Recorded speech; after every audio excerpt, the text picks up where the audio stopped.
Adventures of Tom Sawyer. The Adventures of Tom Sawyer revolves around the youthful adventures of the novel's schoolboy protagonist, Thomas Sawyer, whose reputation precedes him for causing mischief and strife. Tom lives with his Aunt Polly, half-brother Sid, and cousin Mary in the quaint town of St. Petersburg, just off the shore of the Mississippi River. St. Petersburg is described as a typical small-town atmosphere where the Christian faith is predominant, the social network is close-knit, and familiarity resides. Unlike his brother Sid, Tom receives lickings from his Aunt Polly, ever the mischief maker, would rather play hooky than attend school and often sneaks out his bedroom window at night to adventure with his friend, Huckleberry Finn, the town's social outcast. Tom, despite his dread of schooling, is extremely clever and would normally get away with his pranks if Sid were not such a tattletale. As punishment for skipping school to go swimming, Aunt Polly assigns Tom the chore of whitewashing the fence surrounding the house. In a brilliant scheme, Tom is able to con the neighborhood boys into completing the chore for him, managing to convince them of the joys of whitewashing. At school, Tom is equally as flamboyant, and attracts attention by chasing other boys, yelling, and running around. With his usual antics, Tom attempts to catch the eye of one girl in particular, Becky Thatcher, the judge's daughter. When he first sees her, Tom immediately falls in love with Becky. After winning her over, Tom suggests that they get engaged. But when Tom accidentally blurts that he has been engaged before to Amy Lawrence, he ruins his relationship with Becky and becomes heartbroken. One night, Huck and Tom sneak off at midnight to the town's graveyard, where they are planning to carry out a special ritual used to cure warts. Believers in superstition and folklore, the two expect the graveyard to be full of ghosts.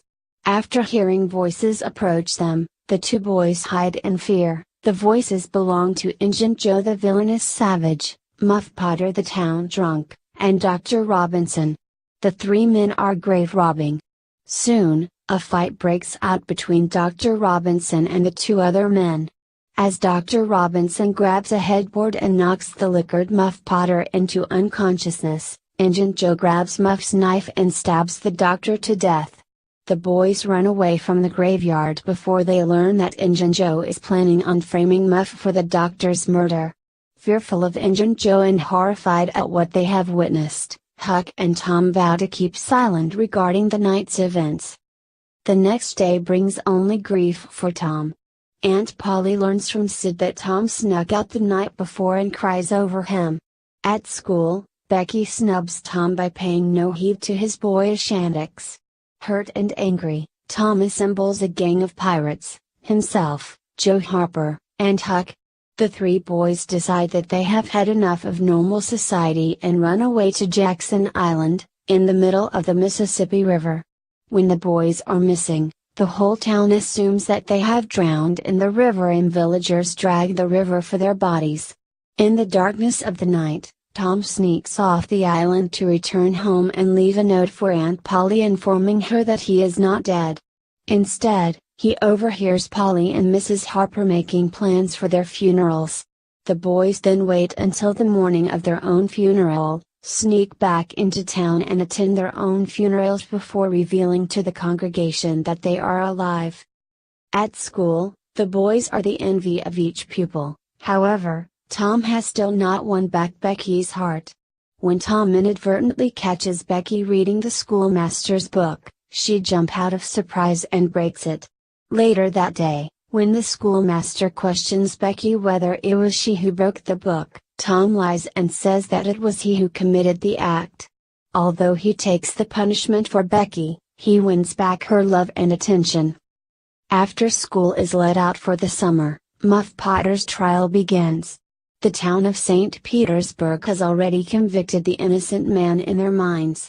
Tom and Huck are both racked by their guilty consciences, and are made to feel even worse when Muff Potter thanks them for being kind to him.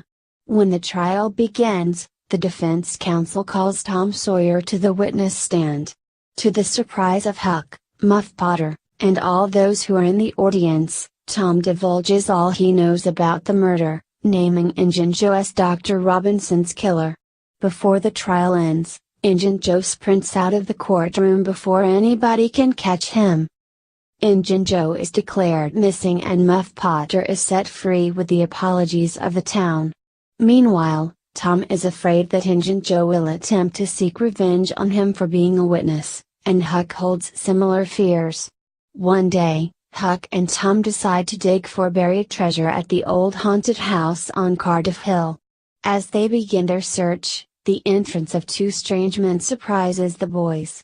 In hiding, Tom and Huck realize that one of the men is Injun Joe in disguise as a deaf and dumb Spaniard. Tom and Huck watch as Injun Joe and his accomplice discuss plans for a revenge job. The two villains are planning to hide a bag of $600 in the haunted house and meet back there, but when they hide their bag of money, they discover a box of buried treasure that has already been hidden in the haunted house, treasure that once belonged to a gang of robbers. The villains decide to hide their loot in number 2 under the cross and exit the house. Obsessed with obtaining the treasure, Tom and Huck make plans to follow Injun Joe and find out where the treasure is buried. Becky, who has been out of town, returns to St. Petersburg and holds a picnic for all of her friends. As part of the picnic festivities, the children go exploring in McDougal's Cave, a large cave with secret underground passageways. Unbeknownst to the other picnickers and adults, Tom and Becky lose themselves within the depths of the cave. In the meantime, Huck has resigned himself to waiting outside the Temperance Tavern, where they suspect Injun Joe is staying. On the brink of giving up, Huck's patience is rewarded when the two villains step out into the night and head off towards the haunted house. But instead of entering the haunted house, the villains go toward the old widow Douglas's house, with the intention of torturing and maybe even killing her. Remembering times when the widow bestowed her kindness upon him, Huck races toward the Mr. Jones's house, informing him of Injun Joe's plans to hurt the widow. Mr. Jones and his two younger sons hurry over to the widow's estate and scare off Injun Joe and his accomplice before any harm is done. The word of Widow Douglas's near attack is circulated around town. But news of the missing children breaks out, and for the moment, the entire town concentrates on praying and searching for Tom and Becky. Deep within the cave, Tom and Becky have lost all sense of direction. With the last of their candle burned out and no food to eat, the two are aware that they may starve to death. Tom attempts to comfort Becky, and continues to explore the cave's passages in hoping of finding a way out. Winding down one passageway, Tom sees a man and shouts to him. To his surprise, the figure belongs to Injun Joe. Frightened by Tom's shouts, and not recognizing the boy's voice, Injun Joe runs away. Tom never tells Becky of this incident, for fear that we would cause her even more worries. Eventually, Tom's persistence pays off when he discovers a tiny hole that the children managed to crawl through and escape peril. With the safe return of Becky and Tom, the town of St. Petersburg rejoices. Judge Thatcher orders that the door to McDougal's cave be locked and sealed with metal. When Tom learns of this, he finally tells the judge that Injun Joe is in the cave. Upon breaking the sealed door, Tom, the judge, and the other citizens find Injun Joe at the mouth of the cave, starved to death. When he meets up with Huck, Tom informs him that he knows where the treasure is buried. Mistaking the treasure for lost, Huck is eager to return to McDougal's cave with Tom in search of the money. After recovering the treasure from the cave, the two boys return to town, only to be ushered into the widow Douglas's parlor. To express her gratitude towards Huck for saving her life, the widow intends on giving Huck a permanent home and providing him with an education.